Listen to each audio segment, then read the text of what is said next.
رب اشرح لی صدری ویسر لی امری واحلل عقدۃ من لسانی یفقہوا قولی۔ السلام علیکم ورحمۃ اللہ وبرکاتہ۔ امید ہے آپ سب صحت اور ایمان کی بہترین حالت میں ہوں گے۔ Learn Quran with tajweed course lesson number 8۔ Lesson number 5، 6 اور 7 میں ہم نے پہلی تختی کو سمجھا تھا قاعدے کی، اور ہم نے یہ چیز جانی کہ کون سے مخارج ایک جیسے ہیں یا کن میں لہن جلی کا خدشہ ہوتا ہے۔ آج جو ہم سبق شروع کرنے والے ہیں اس میں ہم تختی نمبر 1 کے بارے میں اہم باتوں کو جانیں گے اور حرکات کی تختی کو دیکھیں گے انشاءاللہ، اور اس ویڈیو کے اینڈ پر ہم پریکٹس ایکسرسائز دیکھیں گے اور اس کے بعد ہم نماز کے ذریعے بھی اس بات کی پریکٹس شروع کر دیں گے۔ ابھی آپ کے سامنے ایک سلائیڈ آ رہی ہے جو آپ نے پہلی تختی پڑھی ہے، اس سے ریلیٹڈ کچھ باتیں ہیں جو آپ کو یاد رکھنی ہیں، جو آپ کے کام آئی اور ویسے بھی آپ کو معلوم ہونی چاہیے۔ سب سے پہلے موٹے حروف۔ یہ تختی کے وہ حروف ہیں جن کو آپ نے جہاں بھی قرآن میں آئیں گے موٹے پڑھنا ہے، یعنی کہ یہ جتنے بھی حروف موٹے لکھے گئے ہیں یہ موٹے ہی پڑھے جائیں گے، جس سے کہ خ، ر، صاد، ضاد، طا، ظا، غین، قاف۔ ٹھیک ہے، تو یہ سارے حروف موٹے ہیں، انہیں قرآن پاک میں موٹے ہی پڑھا جائے گا۔ اس کے بعد آتے ہیں حروف حلقی۔ حروف حلقی وہ حروف ہیں جو آپ کے تھروٹ، حلق جو آپ کا گلا ہے ادھر سے نکلتے ہیں۔ حلق کے اوپر والے حصے سے خ اور غین یہ لفظ نکلتے ہیں، اور درمیانی حصے سے عین، ح، اور چسٹ ایریا سے آپ کے حمزہ اور ہا یہ۔ اس کے بعد ملتے جلتے حروف ہیں، ایک جیسے حروف یعنی کہ ایسے حروف جن کی آواز اکثر مل جاتی ہے، ان کی آواز اکثر ہم لہن جلی میں ایک جیسی کر دیتے ہیں، جیسا کہ سا کو سین پڑھ دینا، ٹھیک ہے، سیٹی کی آواز کے ساتھ، تو سا، سین، صاد، ان آوازوں کو اکثر ہم ملا دیتے ہیں، ایک جیسا پڑھ دیتے ہیں، تو ان میں آپ نے فرق دیکھنا ہے۔ اس کے بعد ہے ذال، زا، ان کی آوازوں میں بھی آپ اکثر لوگ جو ہیں وہ فرق نہیں رکھتے اور ان کو آپس میں ملا دیتے ہیں، ٹھیک ہے، جیسا کہ ذال بہت نرمی سے پڑھا جائے گا اور زا جو ہے اس میں تھوڑی سیٹی کی آواز ہے، اور تو اکثر لوگ جو ہیں اس کو ذال کو زا اور زا کو ذال پڑھ دیتے ہیں، جس کی وجہ سے لہن جلی ہو جاتی ہے۔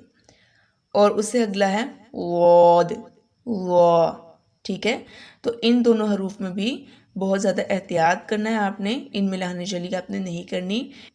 عین اور حمزہ اس طرح سے نکلتی ہے، تو جیسے کہ اعوذ میں ہم لوگ آ اور عین دونوں کی آوازوں کو ملا لیتے ہیں، ایسے پڑھ دیتے ہیں اعوذ، تو یہ غلط ہے، ٹھیک ہے، عین کی آواز آئے گی یہاں پر اعو، آ حمزہ کی آواز ہے اور عو جو ہے وہ عین کی آواز، اعوذ پڑھیں گے اسے، ٹھیک ہے، تو اس طریقے سے ہم نے عین اور حمزہ کی آوازوں میں فرق کرنا ہے۔ اس کے بعد ہا اور ہا، جیسے الحمد اور الحمد پڑھنا، دونوں میں فرق ہے، تو الحمد میں ہا ہے، ٹھیک ہے، اس کو الحمد نہیں پڑھنا، تو اس لیے آپ نے اس میں فرق رکھنا ہے ہا اور ہا میں۔ اس کے بعد قاف اور کاف، ایک قاف جو ہے 2 نقطوں والا وہ موٹا پڑھا جائے گا اور کاف ڈنڈے والا وہ باریک پڑھا جائے گا۔ اس کے بعد تا اور تو، اس میں بھی بہت سے لوگ بہت زیادہ غلطی کرتے ہیں، تا کو توا پڑھ دیتے ہیں، ٹھیک ہے، اور توا کو تا پڑھ دیتے ہیں، جیسے کہ صراط الذین ہے تو اس کو اکثر لوگ پڑھ دیتے ہیں صراط الذین، تو ان میں فرق کرنا بہت ضروری ہے اور آپ نے ان چیزوں کا بہت دھیان رکھنا ہے۔ تو یہ پہلی تختی کے بارے میں کچھ اہم باتیں تھیں جن کو آپ نے اپنے ذہن میں رکھنا ہے۔ اب ہم اپنی دوسری تختی کو دیکھتے ہیں جسے کہتے ہیں حرکت۔ حرکات کے بارے میں پڑھیں گے ہم انشاءاللہ اس تختی میں۔ تو حرکت کیا ہے؟ پورے قرآن میں کسی بھی جگہ زبر زیر پیش آ جائے تو اسے حرکت کہتے ہیں۔ زبر زیر پیش کو ہم جانتے ہیں کہ زبر حرف کے اوپر ہوتی ہے، زیر نیچے اور پیش اوپر ہوتی ہے، ٹھیک ہے، تو زبر زیر پیش جو ہیں وہ کہلاتی ہیں حرکت۔ حرکت کو کبھی لمبا نہیں پڑھتے، اور دوسرا کہ حرکت کو کبھی جھٹکے کے ساتھ نہیں پڑھتے، جیسا کہ مثال کے طور پر حمزہ زبر آ، حمزہ زیر ای، حمزہ پیش او، ٹھیک ہے، اس طرح سے جیم زبر جا، جیم زیر جی، جیم پیش جو، نہ ہم نے اس کو لمبا کیا اور نہ جھٹکا دیا، یعنی کہ جھٹکا کیسے، حمزہ زبر آ، حمزہ زیر ای، حمزہ پیش او، ا ای او، تو یہ جھٹکا ہے، اس طرح سے ہم نے جھٹکا نہیں دینا اس کو، ٹھیک ہے، نارمل پڑھنا ہے اس کو، نہ لمبا کرنا ہے نہ جھٹکا دینا ہے. آ ای او، جا جی جو، ٹھیک ہے. جیسے کہ لا غفور الرحیم ہے، ہم نے اس کی اگزامپل لی تھی لیسن نمبر 5 میں جب ہم لہن جلی کو دیکھ رہے تھے کہ لا غفور الرحیم میں لا ہے تو اس کو لا نہیں پڑھنا، ٹھیک ہے. حرکت ہے یہاں پر لام زبر لا، تو اس کو لمبا نہیں کرنا، لا نہیں پڑھ دینا. اگر ہم اسے لا پڑھ دیں گے تو اس کا معنی بالکل ہی بدل جائے گا، ٹھیک ہے. تو اس لیے حرکات جو ہیں ان کو لمبا نہیں کیا جاتا. اب جو ہم حرکت کی تختی پڑھ کے ہٹے ہیں، اس تختی کو ہم حروف کے ذریعے پریکٹس کریں گے. سب سے پہلے یہاں پر لکھا ہوا ہے سوئیلا، سین پیش سو، حمزہ زیر ای، لام زبر لا، سوئیلا، ٹھیک ہے. تو یہ حرکت آ رہی ہے یہاں پر پیش، زیر اور زبر، ٹھیک ہے. قرآن میں کہیں پر بھی زبر زیر پیش آ رہا ہے تو انہیں کہتے ہیں حرکت. حرکت کو نہ لمبا کرتے ہیں اور نہ حرکت کو جھٹکے کے ساتھ پڑھتے ہیں. تو اکثر لوگ یہاں پر پڑھ دیتے ہیں سوئیلا یا سوئیلا، ٹھیک ہے. تو لمبا نہیں کرنا، سوئیلا. اس سے نیکسٹ ہے منع، منع، ٹھیک ہے.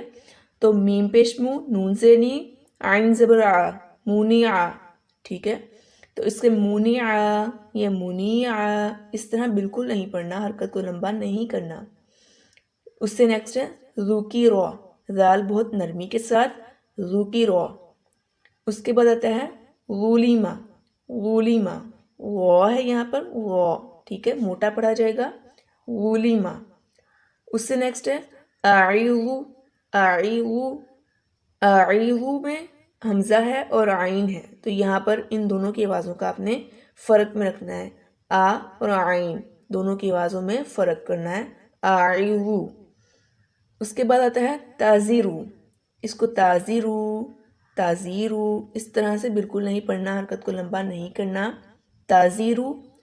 خبوثا، خبوثا. افقی، افقی، قاف موٹا پڑھا جائے گا، افقی. سقط، سقط، ٹھیک ہے، قاف بھی موٹا ہے، طا بھی موٹا ہے، سقط. یہابو، یہابو، ہاں یہاں پر ہاں، ٹھیک ہے. یہابو. یلیجو، یلیجو، اس کو یہاں پر یلیجو، یلیجو لمبا نہیں کرنا، یلیجو، ٹھیک ہے. اس کے بعد آتا ہے یعیدو، یعیدو. صحوفی، صحوفی، صاد رحا، صحوفی. حبوکی، حبوکی. یہاں پر دیکھیں کاف ڈنڈے والا کاف ہے، یہاں پر اس کو باریک پڑھا جاتا ہے، یہاں پر دو نقطہ والا قاف نہیں ہے، اس کو حبوقی نہیں پڑھنا، یہ ہے حبوکی، ٹھیک ہے. اس سے نیکسٹ ہے ربوع، ربوع، عین، عین کی آواز پر غور کریں، اس کی پریکٹس کریں، ربوع. اس سے نیکسٹ ہے رسولو، رسولو. اس سے نیکسٹ اخارو، اخارو، ٹھیک ہے. تو اس کو ہم لمبا نہ ہی لمبا پڑھ رہے ہیں اور نہ ہی جھٹکے کے ساتھ پڑھ رہے ہیں، اخارو. عقادی، عقادی، ٹھیک ہے. عین اور قاف، قاف یہاں پر موٹا پڑھا جائے گا، عقادی.